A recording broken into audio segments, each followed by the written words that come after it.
الحمد لله رب العالمين، والصلاة والسلام على أشرف الأنبياء والمرسلين وخاتم النبيين محمد وعلى آله وصحبه ومن تبعهم بإحسان ودعا بدعوتهم إلى يوم الدين. أما بعد، فأعوذ بالله من الشيطان الرجيم. بسم الله الرحمن الرحيم. قال الله تبارك وتعالى: ولا تتمنوا بما فضل الله به بعضكم على بعض.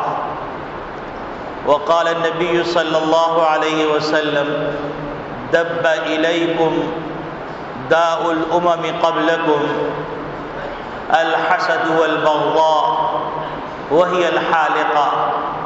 لا أقول لكم تحلق الشعر ولكن تحلق الدين، أو كما قال عليه الصلاة والسلام.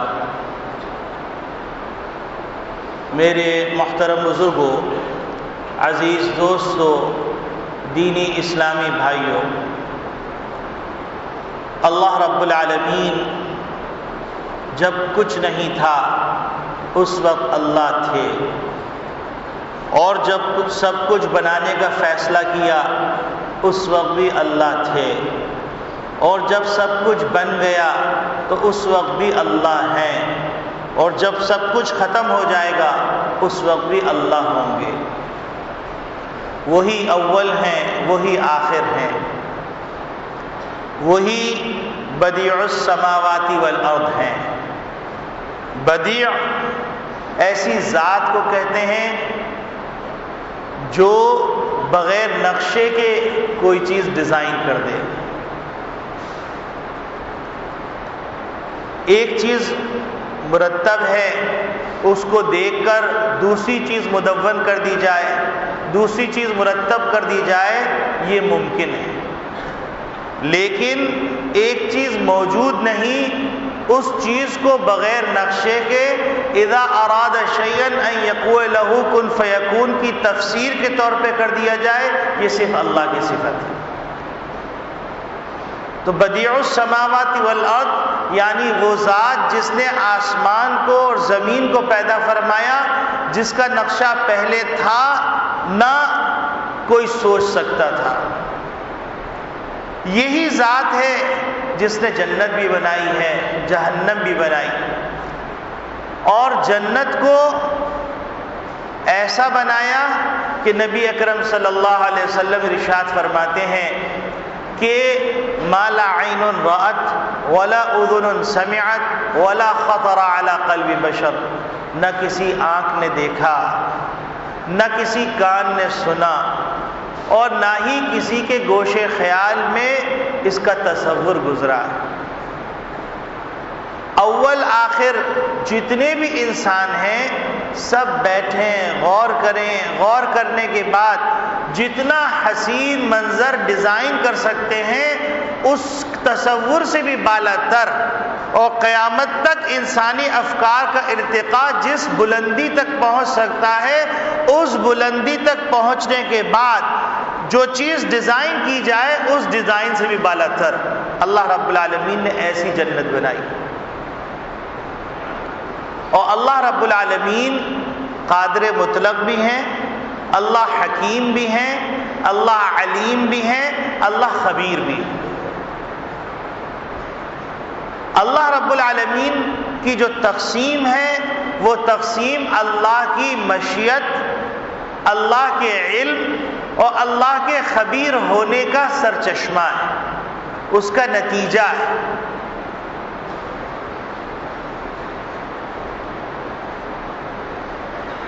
اللہ رب العالمین نے عالم تین بنائے. ایک عالم راحت کا ہے، ایک عالم اذیت کا ہے، ایک عالم ان سے مرکب. اس عالم کے اندر بھی اللہ کی حکمت، اللہ کا علم، اللہ کی قدرت اور اللہ کا احاطہ، یہ سب شامل. اگر کوئی شخص یہ کہے کہ جنت بنانے کی کیا ضرورت، جہنم بنانے کی کیا ضرورت، دنیا بنانے کی کیا ضرورت، انسان کو پیدا کرنے کی کیا ضرورت؟ تو اس کو ایک حاکمانہ جواب تو وہی دیا جائے گا جو اللہ رب العالمین نے ملائکہ سے فرمایا تم نہیں جانتے میں جانتا ہوں۔ تو جب ملائکہ جو سراپا پاکی ہیں، سراپا خیر ہی خیر ہیں، وہ سوال کرنے کے اندر حق بجانب نہ ہوئے تو انسان اللہ کی قدرت پر، اللہ کی تقسیم پر، اللہ کے حکمت پر، اللہ کے علم پر اعتراض کرے جو خیر اور شر سے مرکب ہے، اور جس کا وجود عالم دنیا کے اندر، جو عالم دنیا شر اور خیر سے مرکب ہے، اس عالم دنیا کے اندر، جس دنیا کے اندر انسان میں اللہ نے خیر بھی رکھا شر بھی رکھا، اس عالم کے اندر پیدا ہونے والا شخص جس کے بارے میں یہ اعلان کر دیا گیا وَمَا أُوتِيتُم مِّنَ الْعِلْمِ إِلَّا قَلِيلًا، تمہیں جو کچھ بھی علم ملا، چاہے جتنے کتب خانے تم چاٹ ڈالو، کتنی کتابیں مدون کر ڈالو، لیکن اس کے قیامت تک کے لیے سند یہ ہے وَمَا أُوتِيتُم مِّنَ الْعِلْمِ إِلَّا قَلِيلًا، اللہ کے علم کے مطابق وہ ذرہ ہے۔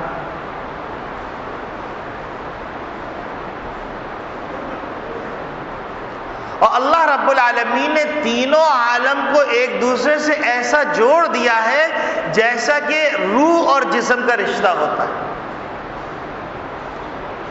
اور خیر اور شر کی جنگ کو ایسا رلا ملا کر دیا ہے جیسا کہ گو اور لید کے درمیان سے دودھ نکل رہا ہے۔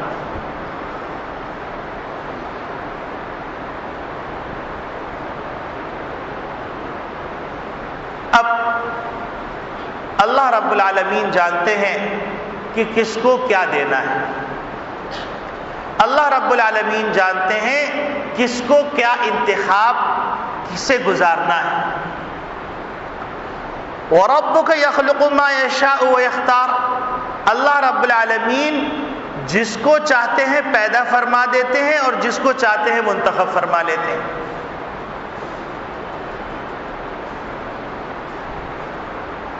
فعال لما یرید، اللہ رب العالمین جو چاہتے ہیں کر گزرتے ہیں۔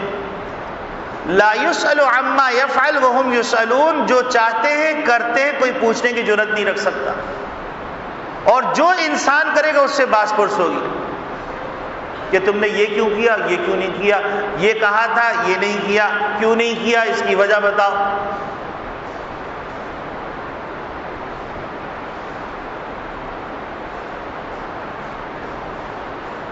اللہ رب العالمین نے جب دنیا کے لیے خلافت کا فیصلہ فرمایا تو معلم الملکوت ابلیس وہ یہ سمجھ رہا تھا کہ چونکہ میرے اندر وہ خواص موجود ہیں جو دنیا کے اندر بسنے والوں کے اندر رکھے جانے والے ہیں، اور میں اوپر کے نظام سے بھی واقف ہوں، اور اتنا طویل عرصہ میں نے فرشتوں کے ساتھ گزارا ہے، اور اللہ رب العالمین کے احکامات اور اللہ رب العالمین کی باتوں کو میں زیادہ سمجھتا ہوں، تو خلافت کے لیے سب سے زیادہ مستحق میں ہوں گا۔ اور جب اللہ رب العالمین نے ایک پتلا تیار کیا، اس پتلے کا نام آدم رکھا، تو ابلیس جل گیا، اس کے اندر حسد پیدا ہو گیا، اس کے اندر بغض پیدا ہو گیا، اس کے اندر کینہ پیدا ہو گیا، کیونکہ وہ سراپا شر تھا اور فرشتے سراپا خیر تھے، اور اللہ رب العالمین دنیا کے اندر جو چیز بھیجنے والے تھے وہ خیر اور شر سے مرکب بھیجنے والے تھے، اور اس کو جس مرحلے سے گزرنا تھا وہ خیر اور شر کی جنگ سے عبور کر، آگ اور پانی سے عبور کر اس کو جنت اور جہنم کے مستحق ہونا تھا، جو خیر اور شر کے درمیان کی چیز۔ تو کیسے ممکن تھا کہ اللہ رب العالمین ایک ایسا عالم جو ڈیزائن کر رہے ہوں اور اس عالم کے اندر خیر بھی ہو، شر بھی ہو، حق بھی ہو، باطل بھی ہو، اور ایک ایسی ذات تیار کی جائے جس کے اندر خیر کی صلاحیت بھی ہو، شر کی صلاحیت بھی ہو، اور خیر اور شر کی صلاحیت سے لڑ کر وہ خیر کو غلبہ دے دے، اور پھر خیر اور شر کی جگہ کے اندر سے خیر کا راستے کا انتخاب کر کے خیر کے مستحق ہو جائے، جنت میں چلے جائے، اور شر کے راستے کو ٹھکرا کر وہ جنت سے منہ موڑنے کے بجائے جہنم سے منہ موڑ کے جنت میں داخل ہو جائے، تو اس کے لیے موزون ترین ذات نہ فرشتوں میں تھی نہ ابلیس میں تھی. لیکن ابلیس کو حسد ہو گیا، اور حسد ہونے کے بعد اس نے وہاں پر اعلان کر دیا کہ آپ نے خیر کی جماعت بھی پیدا کی تھی، شر کی جماعت بھی پیدا کی، اور اب خیر اور شر سے مرکب جو ذات پیدا ہو رہی ہے، تو خیر کی طاقتیں اگر محنت کریں گی تو ہماری شر کی طاقتیں بھی محنت کریں گی،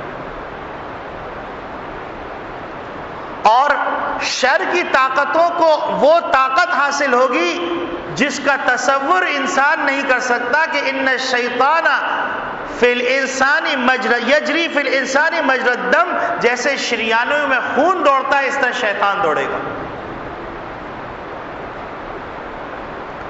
اور اللہ رب العالمین کے دربار میں اس نے بغض و عداوت کا اعلان کر دیا اور کہہ دیا کہ میں ہر طرف سے حملہ کروں گا اور اپنے جھتے کے جھتے لے کے آؤں گا، اپنے لشکر تیار کروں گا. خیر کی طاقتیں خیر کے لشکر تیار کریں گی، شر کی طاقتیں شر کے لشکر تیار کریں گی.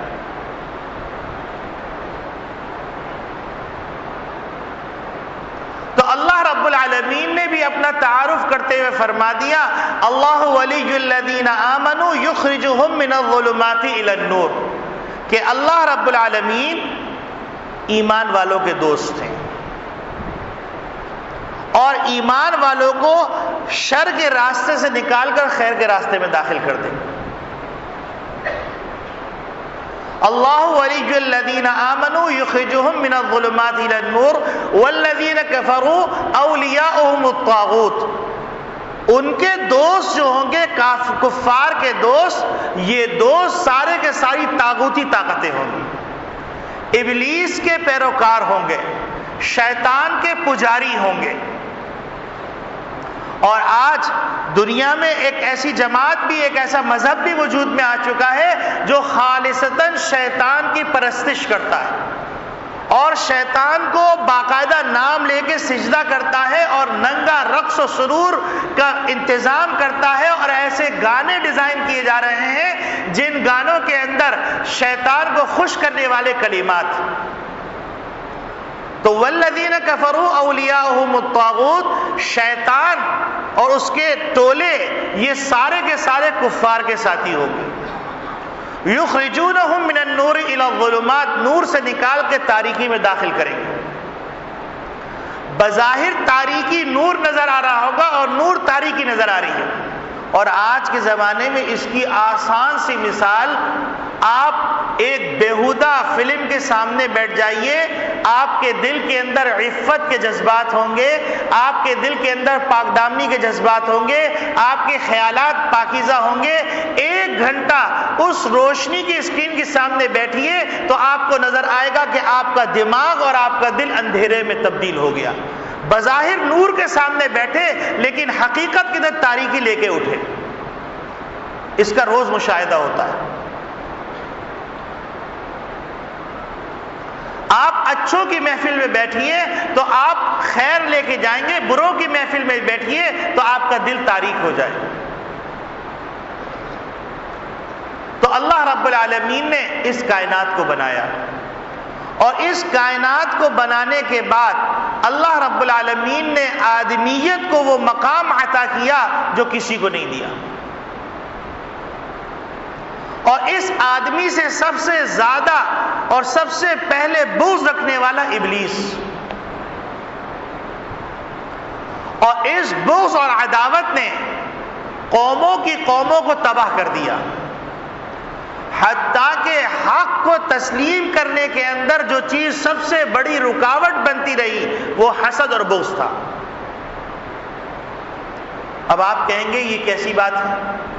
تو آپ دیکھیے کہ یہودی اپنی کتابوں کا مطالعہ کر کے، اپنی کتابوں کو پڑھ کر وہ یہ یقین رکھتے تھے کہ ایک پیغمبر آنے والا ہے، اور وہ پیغمبر جب آئے گا تو اس کے پرچم تلے جو رہ کر جہاد کریں گے تو اللہ رب العالمین کو فتوحات دیں گے۔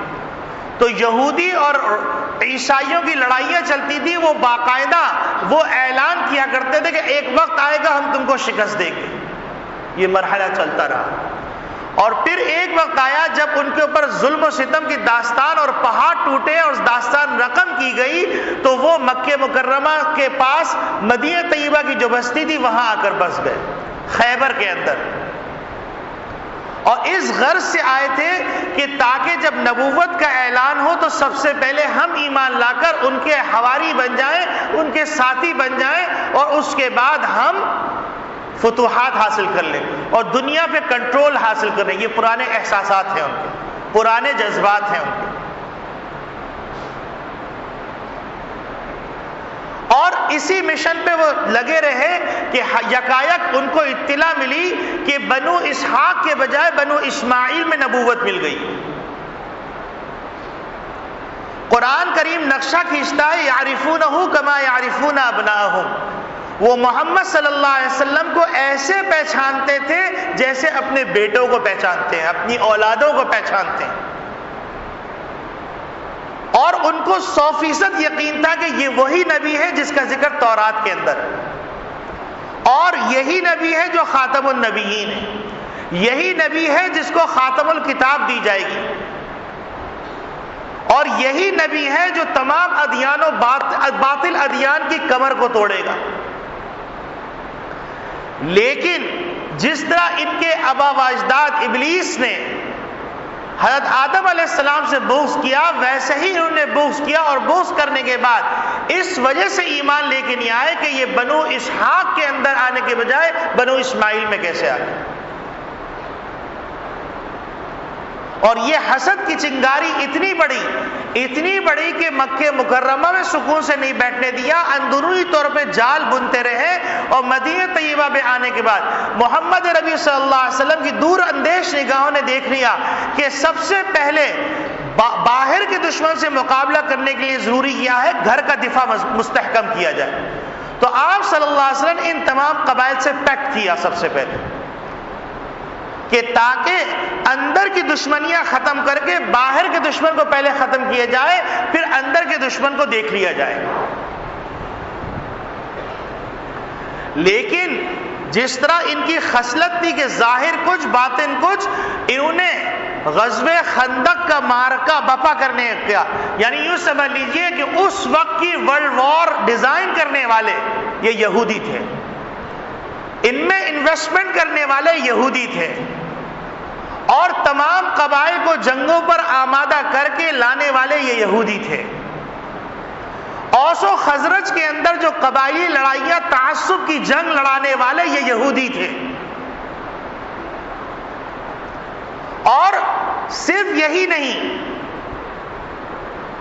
کہ یہ لڑائیاں، بلکہ ان کا بہت بڑا ذریعہ آمدنی جنگوں سے حاصل ہوتا ہے، کیونکہ اس زمانے کے اندر بھی اسلحہ ساز فیکٹریاں، اور اس زمانے کے اندر بھی اسلحے کی تجارت، اور اس زمانے کے اندر بھی ورلڈ بینک اور IMF یعنی سودی قرضے دینے والے ادارے انہی کے تھے۔ تو یہ جنگیں بپا کرتے تھے، جنگیں بپا کرنے کے بعد انہی کا ایک ممبر اوس کے ساتھ ہوتا، انہی کا ایک ممبر خزرج کے ساتھ ہوتا، اور اگر کسی طریقے سے جنگ ٹھنڈی ہو جاتی تو ایک نمائندے کو اوس کے کیمپ میں بھیجتے، دوسرے نمائندے کو خزرج کے کیمپ میں بھیجتے، وہ ادھر وار کرتا بھاگتا ہوا ادھر آ جاتا، اور وہ ادھر وار کرتا بھاگتا ہوا ادھر آ جاتا، اور پھر جنگ چھڑتی، جنگ کے شعلے اٹھتے، تو پھر اس کے نتیجے میں 100 درہم کی 100 ریال کی تلوار یہ جو ہے 1,000 ریال میں فروخت کرتے، اور جب پیسے کی ضرورت پیش آتی تو کہتے پریشان ہونے کی ضرورت نہیں ہے، ہم تم کو سودی قرضہ دیں گے۔ تو دونوں طرف سے مارتے، معیشت کو بھی تباہ کرتے، معاشرت کو بھی تباہ کرتے، اور اس کے بعد انسانوں کی خون کی ہولی کھیل کے پیسوں کو جمع کرتے۔ یہ پرانا آئیڈیا ہے ان کا، اور ان تمام فساد کی بنیاد حسد تھی۔ یہی وجہ ہے کہ نبی کریم صلی اللہ علیہ وسلم نے اپنی امت کو متوجہ کرنے کے لیے فرمایا، دب الیکم داء الامم قبلکم، کہ تمہارے اندر پچھلی امتوں کی دو بیماریاں سرایت کر گئی ہیں، الحسد والبغضاء، ایک حسد ہے اور دوسرا بغض و کینہ ہے۔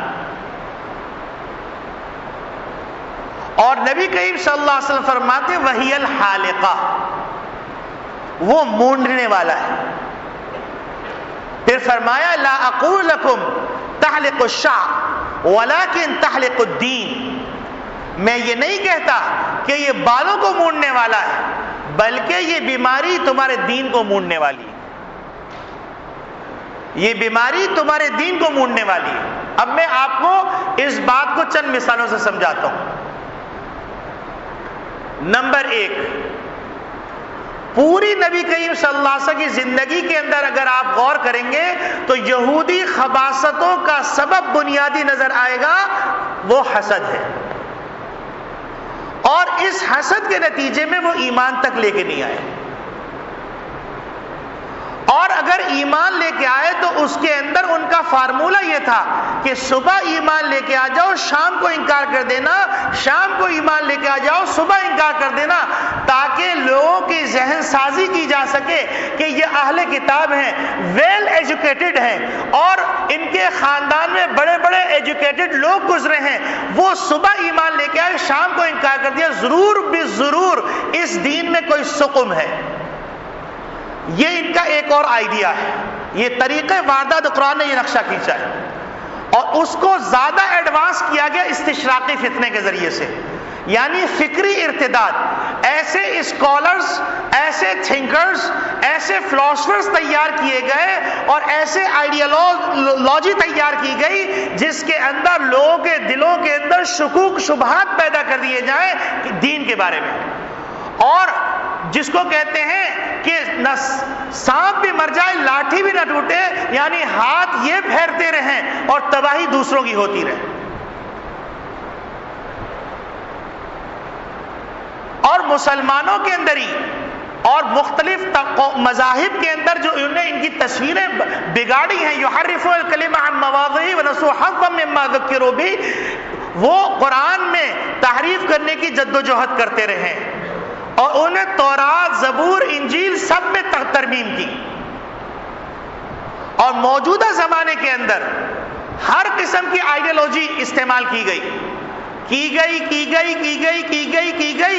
ایک وقت آیا کہ فائر پروف قرآن شریف تیار کیا، فائر پروف انجیل تیار کی گئی، اور اس کے مقابلے کے اندر قرآن کو لا کر کھڑا کیا گیا اور کہا گیا، چونکہ انسانی افکار کا ارتقاء اس سطح پر نہیں پہنچا تھا اس زمانے میں، اور انہوں نے اسپین سے جو علوم حاصل کیے تھے ریسرچ کرتے وہ اس کو آگے لے گئے تھے، اور اس کے بعد انہوں نے قرآن کریم کو سامنے رکھا اور کہا یہ انجیل مقدس ہے اور یہ قرآن پاک ہے، اگر یہ حق پہ ہے، چونکہ دلائل کی بنیاد پر تو اس کی حقانیت ثابت نہیں کر سکے، اس میں اتنی تحریف ہوئی تھی، اتنے تضادات تھے، لیکن قرآن کا ایک حرف، ایک آیت، ایک کلمہ، ایک تفسیر میں کوئی ترمیم نظر نہیں آ رہی تھی، تو اب انہوں نے تشکیک پیدا کرنے کے لیے فلسفہ یہ پیش کیا کہ قرآن کریم کو سامنے لے کے آئے اور انجیل کو سامنے لے کے آئے، اور کہا کہ ہم اس قرآن کریم کو آگ میں ڈالتے ہیں، انجیل کو بھی آگ میں ڈالتے ہیں، جو جل گیا وہ ناحق اور جو بچ گیا وہ حق پر۔ یہ ایک ایسا انہونا چیلنج تھا، ایسا عجیب غریب چیلنج تھا کہ جو انسان کے دنیا کے جو دارالاسباب ہیں، اس دارالاسباب میں آگ کا کام ہے جلانا اور پانی کا کام ہے بجھانا اور کاغذ کا کام ہے جلنا، یہ کیسے اس چیلنج کو قبول کیا جائے؟ اگر کوئی کھڑا ہو کر اس چیلنج کو قبول بھی کر لیتا تو اس صورت کے اندر خطرہ اس بات کا تھا کہ مثال کے طور پر کوئی مولوی کھڑا ہوتا کہتا ٹھیک ہے میں قرآن کو آگ میں ڈالتا ہوں، اب اگر آگ میں ڈال دیتا تو دنیا میں یہ شور ہو جاتا کہ مولوی نے قرآن خود جلایا، اور اگر آگ میں جل جاتا تو پورے علاقے مرتد ہو جاتے کہ قرآن ناحق ہے، کیونکہ عوام کے ذہن چھوٹے ہوتے، وہ ان سازشوں کو نہیں سمجھ سکتے۔ اور اگر نہیں چیلنج قبول کرتے تو آہستہ آہستہ زمین سرک رہی تھی، اور خطرہ اس بات کا تھا کہ زمین بھی دشمن ہو جائے، آسمان بھی دشمن ہو جائے۔ تو اللہ رب العالمین نے ایمانی طاقت سے لبریز ایک مرد قلندر، مرد درویش شاہ عبدالعزیز محدث دہلوی رحمت اللہ علیہ کو کھڑا کیا اور انہیں اس چیلنج کو قبول فرمایا، اور دنیا نے وہ منظر دیکھا کہ جو ایمان چھیننے والے تھے وہ خود ایمان کے غلام بن گئے۔ شاہ عبدالعزیز محدث دہلوی رحمت اللہ علیہ نے کہا ٹھیک ہے میں یہ چیلنج قبول کرتا ہوں، اور اس کا شہرہ کروا دیا۔ پورا بر صغیر جہاں تک یہ آواز پہنچی جمع ہو گیا۔ دہلی کے اندر یہ میدان بپا ہوا، اور اس کے بعد شاہ عبدالعزیز محدث دہلوی رحمت اللہ علیہ نے فرمایا کہ پادری صاحب آپ اس چیلنج کو دہرائیے۔ جب پادری نے اس چیلنج کو دہرایا، شاہ عبدالعزیز اللہ کی طاقت کو لے کے کھڑے ہوئے اور فرمایا کہ دیکھو پادری صاحب، ہم مسلمان ذرا جذباتی واقع ہوئے، یہ ہو نہیں سکتا کہ قرآن آگ میں جلے اور عبدالعزیز باہر بیٹھا رہے۔ چلو میں قرآن سینے پہ رکھتا ہوں، تم انجیل سینے پہ رکھو، میں بھی آگ میں کودتا ہوں، تم بھی آگ میں کودو، جو جل گیا وہ ناحق، جو بچ گیا وہ حق پہ۔ تو یہ ایمانی طاقت تھی جس نے ناممکن کو ممکن بنا دیا، اور ان تمام چیزوں کے پیچھے جو طاقت کارفرما تھی وہ حسد کی طاقت تھی۔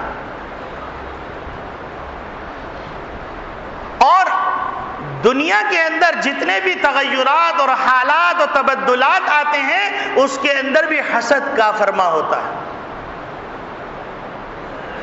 یہ ایک مہلک ترین بیماری ہے، اور بدقسمتی سے یہ بیماری غیر مسلموں سے زیادہ مسلمانوں میں داخل ہو گئی۔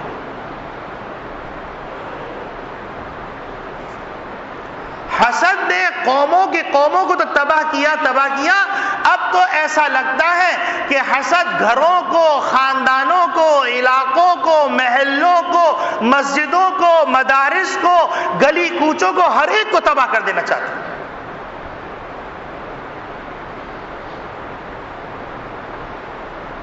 آپ مجھے بتلائیے کہ ماں بیٹی کا حسد ہو سکتا ہے؟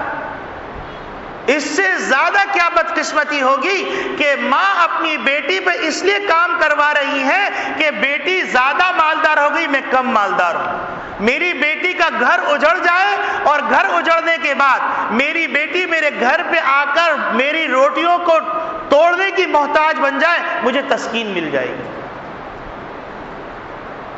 پھر کچھ نہیں بچتا۔ بھائی بھائی کو تباہ کر رہا ہے، دیندار کو تباہ کر رہا ہے، تاجر کو تباہ کر رہا ہے۔ ہم باہر کے ستم ظریفی کا شکوہ تو کریں ہم اپنی ستم ظریفی پہ رو رہے ہیں۔ اور نبی کریم صلی اللہ علیہ وسلم متوجہ کر گئے کہ دب الیکم داء الامم قبلکم، کہ پچھلی امتوں کی دو بیماریاں تمہارے اندر سرایت کر گئی، الحسد والبغضاء، ایک حسد ہے اور دوسرا کینہ ہے، وہی الحالقہ، وہ مونڈنے والی چیز۔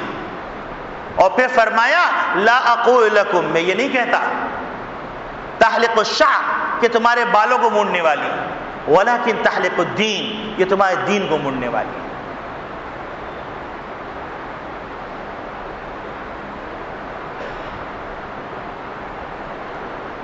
تو میرے عزیز دوستو بھائیوں، اس وقت جو حالات کے تغیرات ہیں، یہ تغیرات تقاضا کر رہے ہیں جس طریقے سے محمد ربی صلی اللہ علیہ وسلم نے پہلے مدینے کے اندر کے جو فتنے تھے ان کا سد باب کیا، اس کے بعد باہر کے فتنوں کی طرف نگاہ رکھی، ورنہ گھر کو آگ لگ جاتی ہے گھر کے چراغ سے۔ حسد پیدا کیوں ہوتا ہے؟ حسد کی حقیقت کیا ہے، حسد کے درجات کیا ہے، اسلام کی نگاہ کے اندر حسد کو کون سا گناہ کا درجہ دیا گیا ہے، یہ چند باتیں میں عرض کروں گا. اس کے بعد ہم سب یہ نیت کریں گے کہ انشاءاللہ ثم انشاءاللہ اس بیماری سے جان چھڑانے کی کوشش کریں گے، اور اس کے ساتھ ساتھ اس بیماری کی نشاندہی پوری پاکستانی قوم کے اندر، پوری امت مسلمہ کے اندر کریں گے کہ اس بیماری کو ختم کرو. اگر تم اپنے حرمین شریفین کے لیے ہمدرد ہو، بیت المقدس کے لیے ہمدرد ہو، مساجد و مدارس کے لیے ہمدرد ہو، علماء و صلحاء کے لیے ہمدرد ہو، خانقاہوں کے لیے ہمدرد ہو، اور تم کتاب اللہ کے ہمدرد ہو، سنت رسول اللہ کے ہمدرد ہو، تو سب سے پہلے اس ناسور کو جو کینسر بن کے تمہارے اندر سرایت کر چکا ہے اس کو ختم کرو. اگر اس ناسور کو ختم نہیں کیا تو ایک عربی کا شاعر کہتا ہے اس کی مثال ایسی ہے جیسا کہ بڑی شاندار عمارت کھڑی ہوئی ہے لیکن اس عمارت کے دیمک لگ گئی، وہ دیمک کھا رہی ہے. اس وقت آگاہی ہوئی جب تیز جھکڑ چلا تو پوری زمین بوس ہو گئی عمارت، اور پتہ ہی نہیں چل سکا کہ کب اس دیمک نے پوری عمارت کے ستونوں کو چاٹ ڈالا ہے.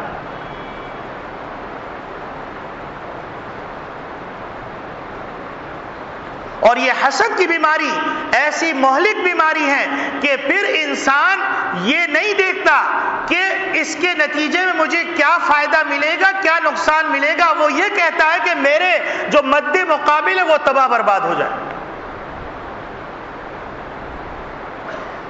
حسد ایک چھوٹا سا لفظ ہے لیکن یہ کینسر سے زیادہ خطرناک ہے.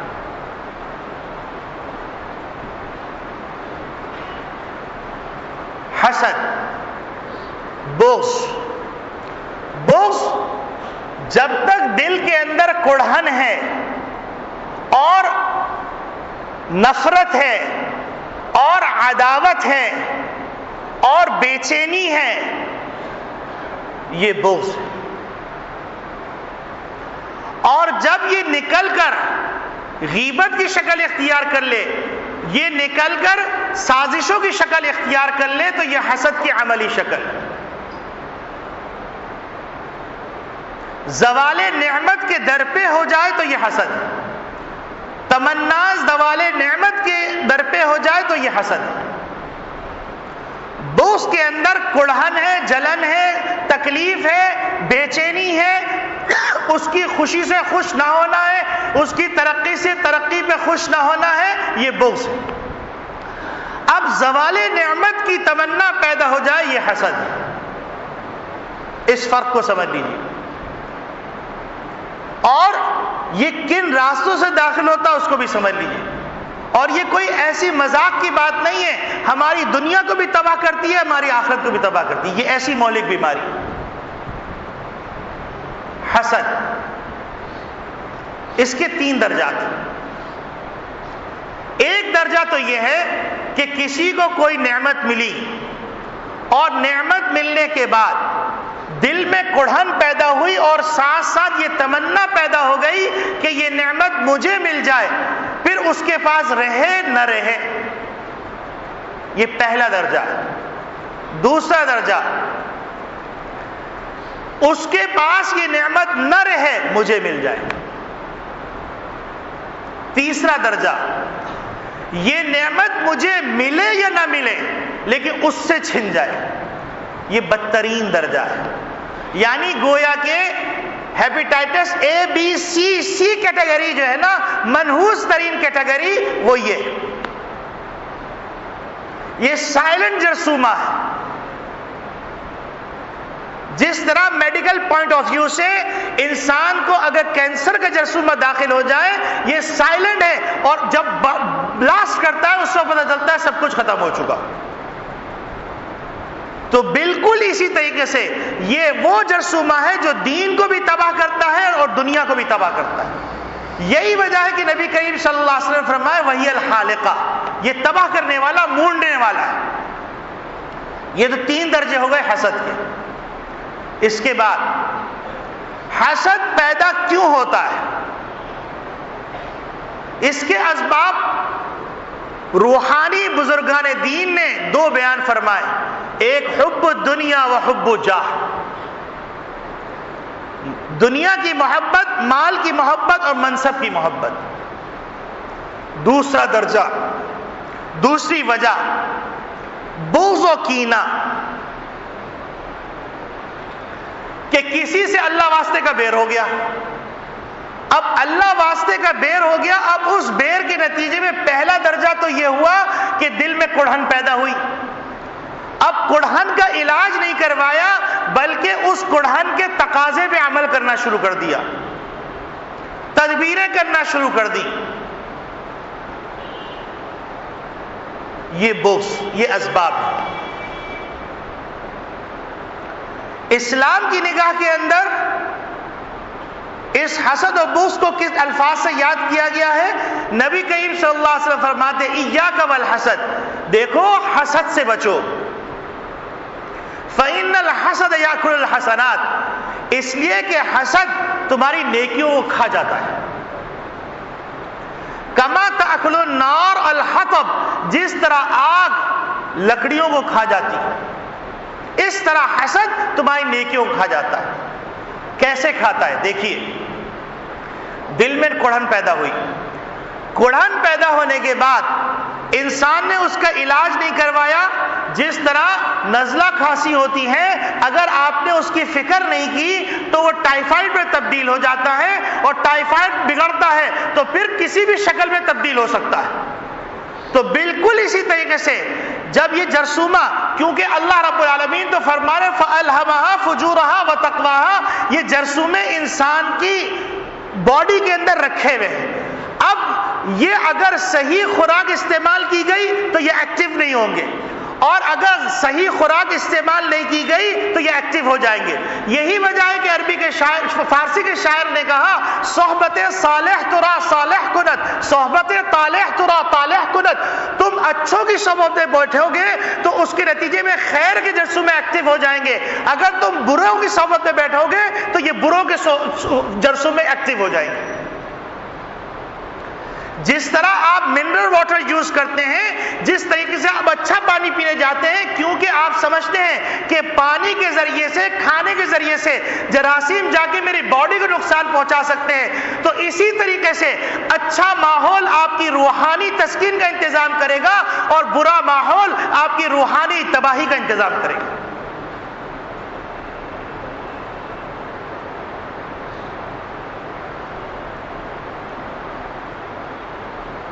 اب جرثومے ایکٹیو ہو گئے، ایکٹیو ہونے کے بعد انسان کیسے تباہی کا انتظام کرتا ہے؟ دیکھیے، نمبر 1 آغاز ہوتا ہے غیبت سے، پھر دوسرا درجہ آتا ہے بہتان کا، تیسرا درجہ آتا ہے عداوت و دشمنی کا، چوتھا درجہ آتا ہے سازشوں کا، پانچواں درجہ آتا ہے خون خرابے کا۔ اب خسرت دنیا والآخرہ، دنیا بھی گئی آخرت بھی گئی، دنیا بھی گئی آخرت بھی گئی۔ کیسے؟ دنیا میں بدنامی اور کڑھن کے نتیجے میں صحت کی تباہی، حواس باختگی، اور ہر چیز کے اندر بے لذتی، اور ہر سازش کرنے کے بعد ناکامی اور نامرادی کی سیاہی چہرے پر، اور اس کے بعد جو بے کیفی، بے لطفی، بدمزگی، اس کی بے قراری، وہ تمام چیزیں دنیا کی تباہی۔ اور اس کے نتیجے کے اندر دنیا کے اندر قوموں کے عروج و زوال پہ نگاہ ڈالیے، سلطنتوں کے عروج و زوال پہ نگاہ ڈالیے، تجارت کے عروج و زوال پہ نگاہ ڈالیے، کارخانوں کے عروج و زوال پہ نگاہ ڈالیے، اداروں کے عروج و زوال پہ نگاہ ڈالیے، گھروں کے عروج و زوال پہ نگاہ ڈالیے، معاشرتی زندگی کے عروج و زوال پہ نگاہ ڈالیے، تو آپ شزدر رہ جائیں گے کہ اس مہلک بیماری نے پورے معاشرے کو تباہ کر دیا۔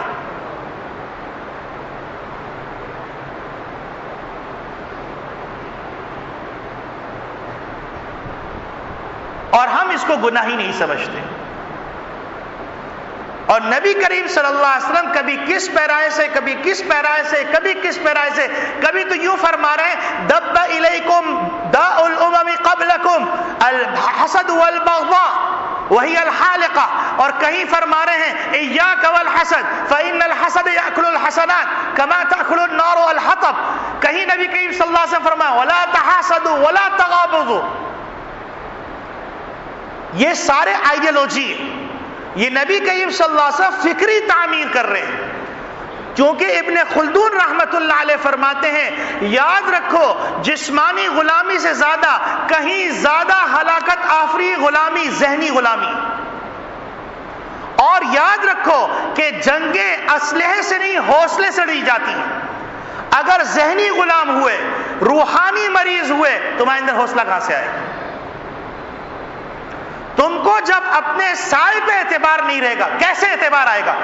جب تم جو ہے جھانکتے ہو اپنے کلیجے کے اندر، تو کلیجے میں جھانکنے کے بعد نظر آتا ہے کہ بغض کا کچرا پڑا ہوا ہے، حسد کا کچرا پڑا ہوا ہے، کینے کا کچرا پڑا ہوا ہے، عداوت کا کچرا پڑا ہوا ہے، مال کی محبت پڑی ہوئی ہے، دنیا کی محبت پڑی ہوئی ہے، منصب کی محبت پڑی ہوئی ہے، سازشیں پڑی ہوئی ہیں. تو المؤمن مرآت المؤمن، مومن مومن کا آئینہ ہے. جب مومن دیکھتا ہے سامنے تو اس کو نظر آتا ہے ارے یہ بھی ایسا ہی ہے.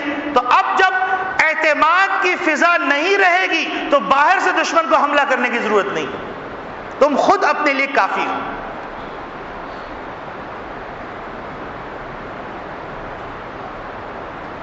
معاشرے کی تعمیر نبی کریم صلی اللہ علیہ وسلم جب فرما رہے تھے اور ایک ایسی قوم تیار کر رہے تھے جس قوم کے اوپر پورے عالم کی ذمہ داری رکھی جانے والی تھی، تو آپ صلی اللہ علیہ وسلم نے ان روحانی بیماروں کو خاص طور سے ٹارگٹ کیا جو آگے جا کر ناسور بننے والے تھے، جو آگے جا کر تباہی کا پیش خیمہ بننے والے تھے. نبی کریم صلی اللہ علیہ وسلم نے سب سے پہلے ہتھوڑا مارا کہ بغض اور عداوت، تعصب، اس کو ختم کرو. اور نبی کریم صلی اللہ علیہ وسلم فرمایا لا فضل لعربی علی عجمی ولا لابیض علی الاسود. کسی عربی کو عجمی پر اور کسی گورے کو کالے کے اوپر کوئی فضیلت نہیں، کیونکہ ذمہ دار قوموں کے اوپر جب ذمہ داری رکھی جانے والی ہوتی ہے تو ضروری یہ ہوتا ہے کہ ان کا فاؤنڈیشن بھی مستحکم ہو اور اس کے ساتھ ساتھ ان کی عمارت بھی مستحکم ہو. یہ پھس پھسے فاؤنڈیشن میں بڑی بڑی عمارتیں نہیں کھڑی ہوتی. قوم کو تعمیر کرنے کے لیے ان چیزوں کو فوکس کرنا پڑے گا جن چیزوں کو نبی کریم صلی اللہ علیہ وسلم خاص طور سے ہائی لائٹ کیا ہے.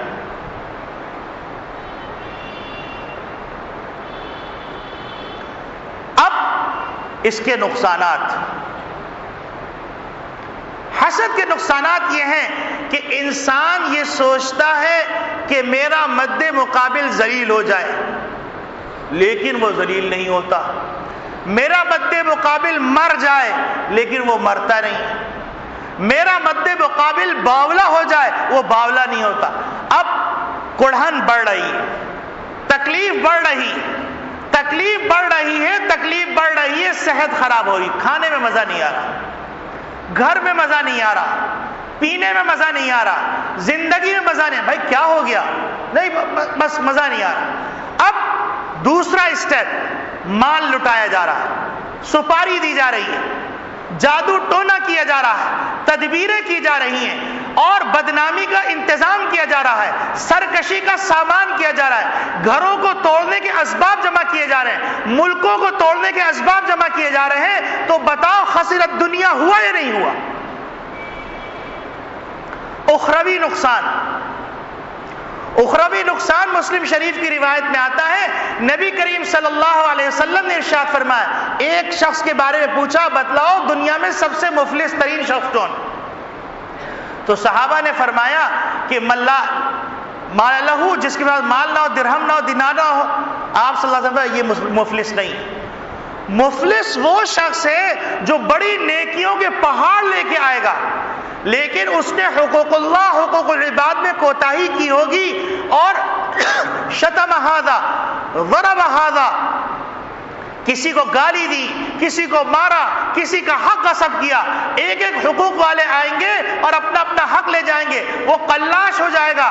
آخر میں اس کی دوسروں کی نیکیاں، اس کے پاس تو نیکی نہیں رہے گی، دوسروں کے گناہ اٹھا کر اس کے سر پہ پھینکے جائیں گے اور اس کو گھسیٹ کے جہنم میں پھینک دیا جائے. تو بتاؤ حاسد کو یہ سوچنا چاہیے کہ میں اپنی دنیا بھی تباہ کر رہا ہوں، میں اپنی آخرت بھی تباہ کر رہا ہوں. تو ایسی سازش کا فائدہ کیا، ایسے کام کا فائدہ کیا جس میں نہ دنیا کا فائدہ نہ آخرت کا فائدہ. اور اگر ٹھنڈے دل سے بیٹھ کے سوچے تو بیماری کا علاج بھی ہو جائے گا کہ میں اس کا برا چاہ رہا ہوں لیکن برا نہیں ہو رہا، تو اس سے اچھا میں اپنے کام سے کام رکھوں. اور حقیقت کے اندر حاسد اللہ کی تقدیر پر اعتراض کرتا ہے. اللہ رب العالمین فرما رہے ہیں لا تتمنوا بما فضل اللہ بہ بعضکم علی بعض. اللہ نے جو ایک دوسرے کو فوقیت دی ہے ایک دوسرے پر، اس کی تمنا مت کرو. ہم اردو میں کہتے ہیں اللہ نے گنجے کو ناخن نہ دیے. تو واقعہ یہ ہے کہ اگر فرض کرو گنجے کو ناخن مل جاتے، کھجا کھجا کے اپنے سر کو چھنی کر دیتا. تو اسی طریقے سے اگر کسی کو کوئی چیز ملی، کسی کو کوئی چیز ملی، یہ اللہ کی مصلحت ہے. اللہ کی تقدیر پہ اعتراض کرنا ایمان جانے کا خطرہ ہے. کتنی بڑی بیماری آپ سوچیے. اس کا دوسرا علاج یہ ہے کہ جستجو کی بیماری سے باہر نکل آؤ. یہ جو ہمارے اندر ایک مزاج بن گیا ہے، اپنے من میں ڈوب کر پاجا سراغ زندگی نہیں، تیرے من میں ڈوب کر غوطہ لگا کے زندگی گزاروں گا میں. اپنے من میں نہیں دیکھنا فلاں کیا کر رہا ہے، فلاں کے گھر میں کیا آیا، فلاں کیسے زندگی گزار رہا ہے، اس کا لیونگ سٹائل کیسا ہے، اس کے پاس گاڑی کہاں سے آئی، اس نے دکان اتنی کی، اس کے بعد فیکٹری کہاں سے آئی، اس کے بعد یہ کیسا ہے، اس کی شادی وہاں کیسی، اس کا بچہ وہاں کیسے ہوا، اس کو یہ کیوں ملا، اس کا کاروبار کیسا ہے، اس کا وہ کیسا ہے، وہ کیسا. اس میں تباہ تباہ تباہ. آپ جائیے انسانوں کی محفل میں بیٹھیے تو آپ کو لگے گا جیسے کہ ان کو مرنا ہی نہیں ہے. دیکھو وہ دیکھو کیسے اختراع کے آ رہا ہے، دیکھو کیسی گاڑی میں ہے، اس کے بعد آیا کہاں سے، ارے دیکھو وہ کپڑے کے پاس، ابے یار دیکھ. پوری محفل دیکھنے میں یار ہے، دل کے اندر بغض عداوت کینہ. یہ کوئی زندگی ہے؟ انسانوں والی زندگی ہے. اس سے اچھے تو جانور ہیں، جانور.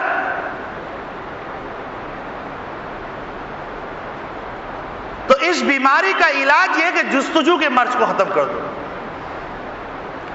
یا ایھا الذین آمنوا اجتنبوا کثیرا من الظن ان بعض الظن اثم ولا تجسسوا. گویا کہ اسٹیپس بتا دیے. سب سے پہلے بدگمانی، پھر جستجو، پھر ولا یغتب بعضکم بعضا، غیبت، اور غیبت کے نتیجے کے اندر گن جمع ہونا، اور گن جمع ہونے کے نتیجے میں سارا فتنہ فساد. اس بیماری کو قابو کیجیے. اور اس کے بعد علاج اس کا یہ ہے کہ جس سے حسد ہو رہا ہے اس کے لیے ہاتھ اٹھا کے دعا کیجیے. دل پہ آرے چل جائیں گے، آرے. اور جب اینٹی بائیوٹک ڈوز جاتا ہے تو ظاہر سی بات ہے اینٹی صحت بیکٹیریا جو ہے وہ اسی وقت مرتا ہے. تو اینٹی صحت روحانی جو بیکٹیریا ہے اس کو مارنے کے لیے، محسود کے لیے دعا کیجیے ہاتھ اٹھا کے. اللہ رب العالمین اس بیماری سے مجھے بھی نجات عطا فرمائے، آپ کو بھی نجات عطا فرمائے، اور ہم سب کو اپنے بچوں کی، اپنے گھر والوں کی، اپنے متعلقین کی، اپنے دوست احباب کی اس نہج پہ تربیت کرنے کی توفیق عطا فرمائے جس نہج پہ ایک ذمہ دار معاشرہ وجود میں آ جائے. وآخر دعوانا ان الحمد للہ رب العالمین.